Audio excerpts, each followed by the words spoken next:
बोले श्यावर रामचंद्र भगवान की जय।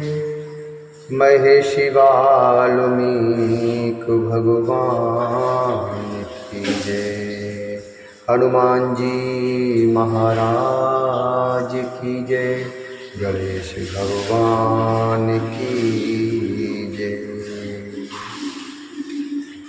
श्रीमद् वाल्मीकि रामायण के बालकांड के अष्टात्रिंशः सर्ग अर्थात 38वें सर्ग में आज हम प्रवेश करेंगे और जिसमें वर्णन है राजा शगर के पुत्रों की उत्पत्ति तथा यज्ञ की तैयारी। विश्वामित्र जी ने मधुर अक्षरों से युक्त वह कथा श्री राम को सुनाकर फिर उनसे दूसरा प्रसंग इस प्रकार कहा। हे वीर, अयोध्याधुपति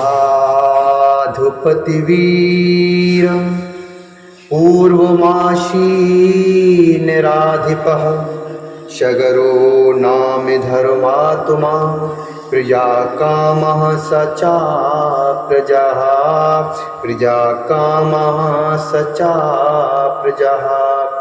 वैदर्भदुहिताराम केशिनी नामुनामतः ज्येष्ठा शगर पत्नी सा धर्मिष्ठा सत्यवादिनी। ज्येष्ठा शगर पत्नी सा धर्मिष्ठा सत्यवादिनी। अरिष्ट ने मेरे दुहिता सुपर्ण भगिनी तुषा द्वितीया शगरस्याशीत पत्नी सुमति संगीता। द्वितीया शगरस्याशीत पत्नी सुमति संगीता। ताभ्यां सह महाराजा पत्नीभ्यां तप्त्वा इष्टपः हिमवन्तं समासाद्ध भृगुप्रस्थवेणे गिरौ। हिमवन्तं समासाद्ध भृगुप्रस्थवेणे गिरौ।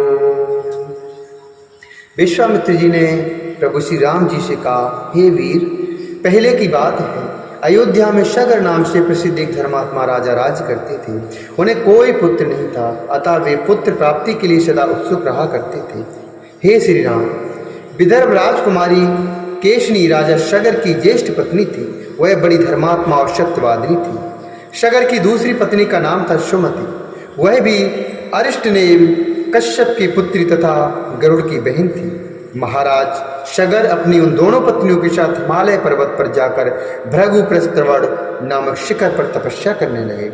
100 वर्ष पूर्ण होने पर उनकी तपस्या द्वारा प्रसन्न हुए सत्यवादियों में श्रेष्ठ महर्षि भृगु ने राजा शगर को वर दिया। हे निष्पाप नरेश, तुम्हें बहुत से पुत्रों की प्राप्ति होगी।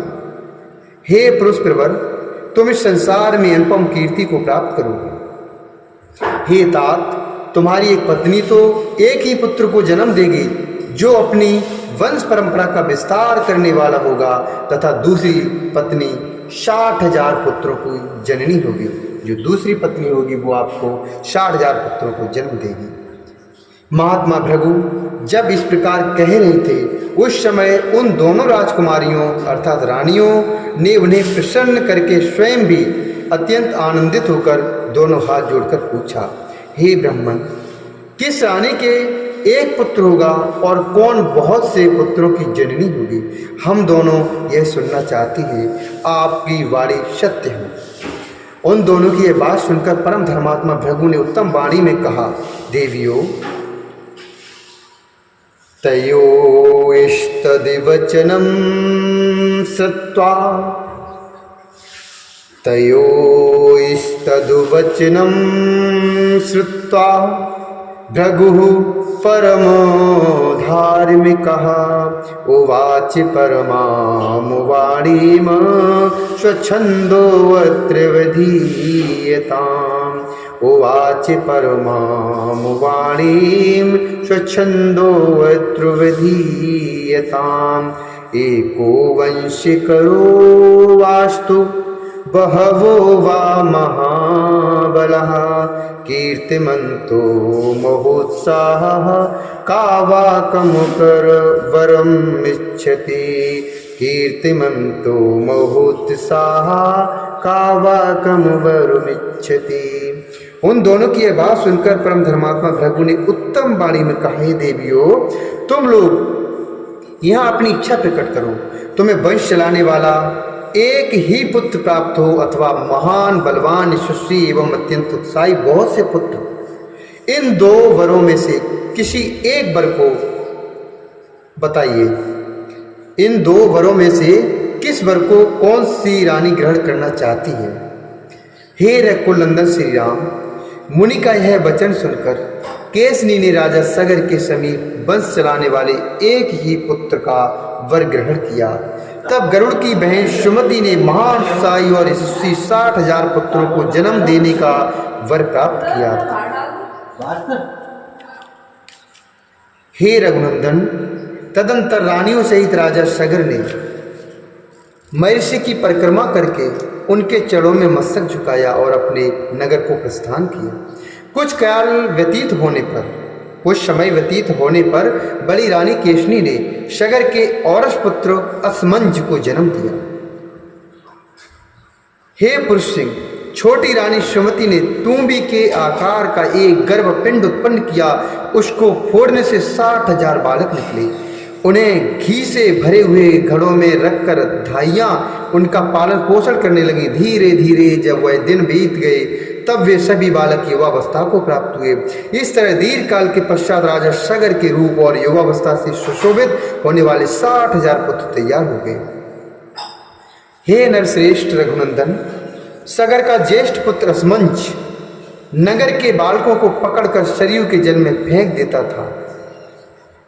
जब वे डूबने लगते तब उनकी ओर देखकर हंसा करता था। इस प्रकार पापाचार में प्रवृत्त होकर जब वह सत्पुरुषों को पीड़ा देने और नगर निवासियों का अहित करने लगा, तब पिता ने उसे नगर से बाहर निकाल दिया। असमंज के पुत्र का नाम था अंशुमान।